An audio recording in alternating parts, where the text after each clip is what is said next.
ఈరోజు వీడియోలో మనం GE Vernova and Kaynes technology, Hindu rectifiers and Epack డ్యూరబుల్స్కి సంబంధించిన Q2 FY26 ఫైనాన్షియల్ రిజల్ట్స్ అయితే మనం అనాలిసిస్ అయితే చేద్దాం. సో మనం ఫైనాన్షియల్ రిజల్ట్స్ని ఎందుకు చూడాలంటే మనం ఏ కంపెనీలో అయితే ఇన్వెస్ట్మెంట్ చేసినామో ఆ కంపెనీ యొక్క పర్ఫార్మెన్స్ ఏ విధంగా ఉంది, ఫర్దర్గా స్టాక్ ప్రైస్ ఎటు సైడ్ మూవ్ అవ్వడానికి ఛాన్స్ ఉంది అనే దానికి మనకు ఫైనాన్షియల్ రిజల్ట్స్ అనేది ముందే మనకి ఇండికేషన్ ఇస్తాయి. సో రిజల్ట్స్ మంచిగా ఉన్నప్పుడు ఫర్దర్గా స్టాక్ కూడా అప్ సైడ్ మూమెంటం అవుతుంది. రిజల్ట్స్ మంచిగా లేకుండా అంటే ఏ గ్రోత్ లేకుండా నార్మల్గా ఉన్నప్పుడు మనకు స్టాక్ ప్రైస్లో ఫాల్ ఉంటుంది.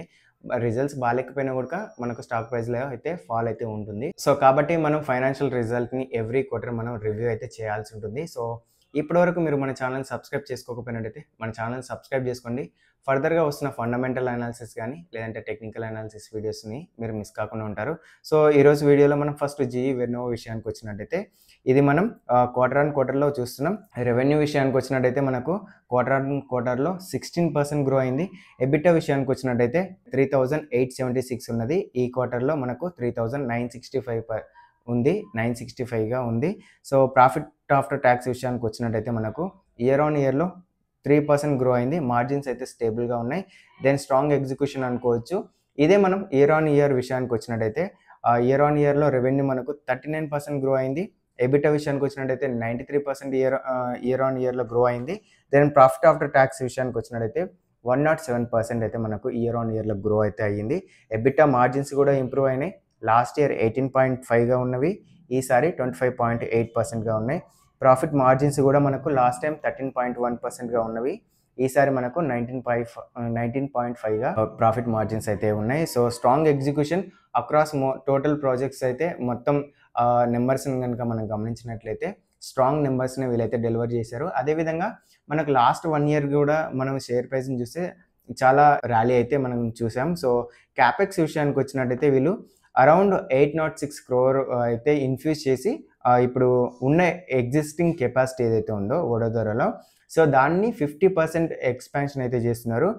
8 కోర్ రియాక్టర్స్ ఏవైతే ఉంటాయో సో దాని పరంగా కూడా న్యూ మ్యానుఫ్యాక్చరింగ్ ఫెసిలిటీని అయితే పెడుతున్నారు. సో అదేవిధంగా బుషింగ్ పరంగా కూడా న్యూ మ్యానుఫ్యాక్చరింగ్ ఫెసిలిటీ పెడుతున్నారు. ఎగ్జిస్టింగ్ కెపాసిటీ GIS AIS ఏదైతే ఉందో దాని పరంగా కూడా కెపాసిటీని ఇంక్రీజ్ చేస్తున్నారు 25% దాకా.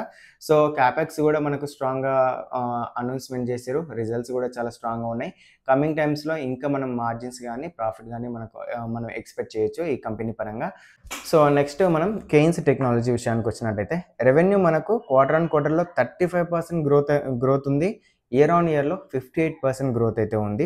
ఎబిటాలో మనకు 31% గ్రోత్ ఉంది. ఇయర్ ఆన్ ఇయర్లో 80% గ్రోత్ ఉంది.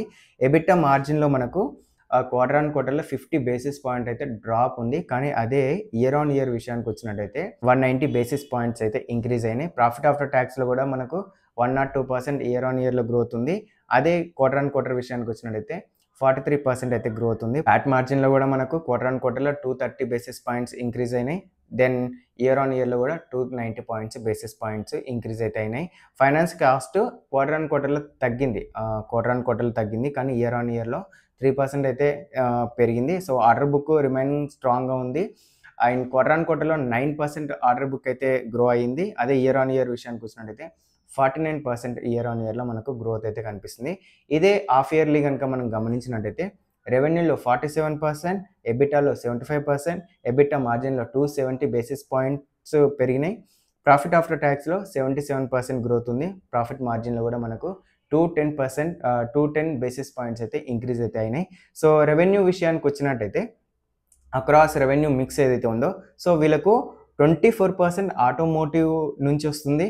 And industrial and include EV పరంగా అయితే మనకు 59% వీళ్ళకు రెవెన్యూ షేర్ ఉంది. ఏరోస్పేస్ వాటి పరంగా అయితే మనకు ఏరోస్పేస్ పరంగా 1% ఉంది. ఓకే, రైల్వే పరంగా 6% ఉంది. ఐటీ కాన్స్ అదర్ విషయానికి వచ్చినట్టయితే 7% దాకా రెవెన్యూ మిక్స్ అయితే ఉంది. ఓవరాల్గా కెయిన్స్ కూడా చాలా స్ట్రాంగ్ సెట్ ఆఫ్ నెంబర్స్ని డెలివర్ చేసింది. సో స్టాక్లో ఈరోజు అయితే ఫాల్ కనిపించింది. దెన్ కొంత ప్రాఫిట్ బుకింగ్ అయ్యిండొచ్చు. రీసెంట్గా స్టాక్లో కొంత మంచి ర్యాలీ అయితే కనిపించింది. దెన్ ఈరోజు మనకు ప్రాఫిట్ బుకింగ్ కనిపించిండొచ్చు, లేదంటే ఇలా కూడా జరుగుతుంది. కొన్నిసార్లు ఏమైతే లాస్ట్ క్వార్టర్లో ఒక 10% గ్రోత్ వచ్చింది అనుకో ప్రాఫిట్ ఆఫ్టర్ ట్యాక్స్లో, ఓవరాల్గా నెట్ ప్రాఫిట్ 10% గ్రో అయింది. దెన్ ఈ క్వార్టర్లో 5% గ్రో అయింది అనుకో. లాస్ట్ టైం 10% గ్రో అయింది కాబట్టి ఈసారి 5% గ్రోత్ ఉంది. అంటే అప్పటికి ఇప్పటికి తగ్గింది కాబట్టి అట్లాంటప్పుడు కూడా మనకు షేర్ ప్రైస్‌లో ఫాల్ అయితే వస్తుంది. దెన్ ఎక్స్‌పెక్టేషన్ ఏ విధంగా ఉన్నాయన్న దాన్ని బట్టే మనకు స్టాక్ ప్రైస్ అయితే మొమెంటమ్ అయితే జరుగుతుంటుంది. హిందూ రెక్టిఫైర్స్ విషయానికొచ్చినట్టయితే మనం రెవెన్యూ ఫ్రమ్ ఆపరేషన్ విషయానికొస్తే క్వార్టర్ ఆన్ క్వార్టర్‌లో 16.1% గ్రోత్ ఉంది. గ్రాస్ ప్రాఫిట్‌లో 17% గ్రోత్ ఉంది.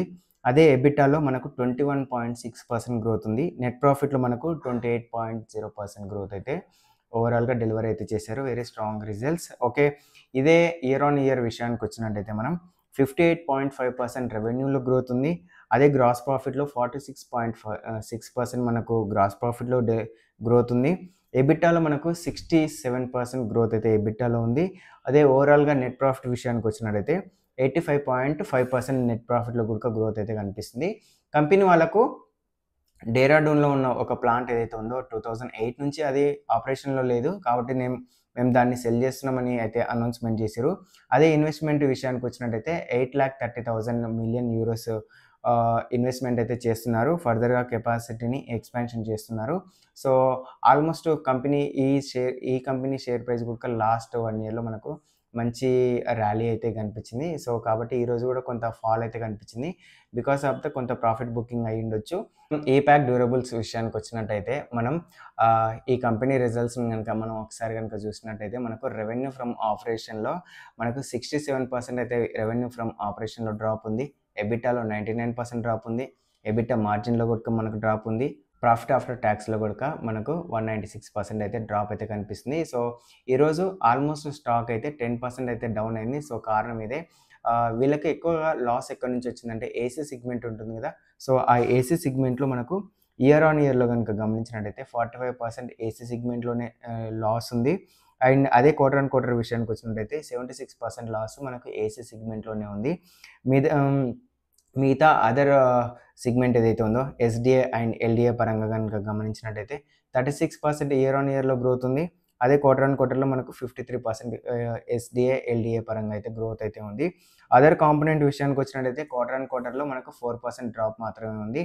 అదే ఇయర్ ఆన్ ఇయర్ విషయానికొచ్చినట్టయితే 89% గ్రోత్ అయితే మనకు కాంపోనెంట్స్ అండ్ అదర్ విషయంలో మనకు కాంపోనెంట్ అండ్ అదర్ దాంట్లో అయితే మనకైతే గ్రోత్ అయితే కనిపిస్తుంది. సో, ఎప్పుడైతే ఒక కంపెనీ మంచి గ్రోత్ మొమెంటమ్ ఉంటుందో అప్పటి వరకు మనకు స్టాక్‌లో అనేది మంచి ర్యాలీ కనిపిస్తుంది. ఎప్పుడైతే గ్రోత్ ఆగిపోయిందని మార్కెట్‌కి అర్థమవుతుందో స్టాక్‌లో ఫాల్ అయితే కనిపిస్తుంది. సో, మనం ఎవ్రీ క్వార్టర్ ఆన్ క్వార్టర్ మనం ఇన్వెస్ట్‌మెంట్ చేసిన స్టాక్స్ ఏవైతే ఉంటాయో సో, వాటి యొక్క ఫైనాన్షియల్ రిజల్ట్స్‌ని తెలుసుకోవడం ద్వారా మనం ఫర్దర్‌గా మనం ఆ స్టాక్‌లో ఇన్వెస్ట్‌మెంట్ చేయాలా? వద్దా? అన్న ఒక డెసిషన్ అయితే మనం తీసుకోవచ్చు. కాబట్టి మనం ఎవ్రీ క్వార్టర్ రిజల్ట్స్ అయితే అనాలిసిస్ అయితే చేయాలి. సో, ఇప్పటివరకు మీరు మన ఛానెల్‌ని సబ్స్క్రైబ్ చేసుకోకపోయినట్టయితే ఛానెల్‌ని సబ్స్క్రైబ్ చేసుకోండి. మీరు ఏ స్టాక్స్‌ని ట్రాక్ చేస్తున్నారో వాటి యొక్క రిజల్ట్స్ ఏంటి? ఆ గ్రోత్ మొమెంటమ్ ఎంత పర్సెంట్ తోటి గ్రో అవుతున్నాయి సేల్స్ గానీ, మార్జిన్స్ గానీ, ఎబిటా గానీ ఎంత పర్సెంట్ తోటి గ్రో అవుతున్నాయి అనే విషయం మీరు కింద కామెంట్ సెక్షన్‌లో తెలియజేయండి.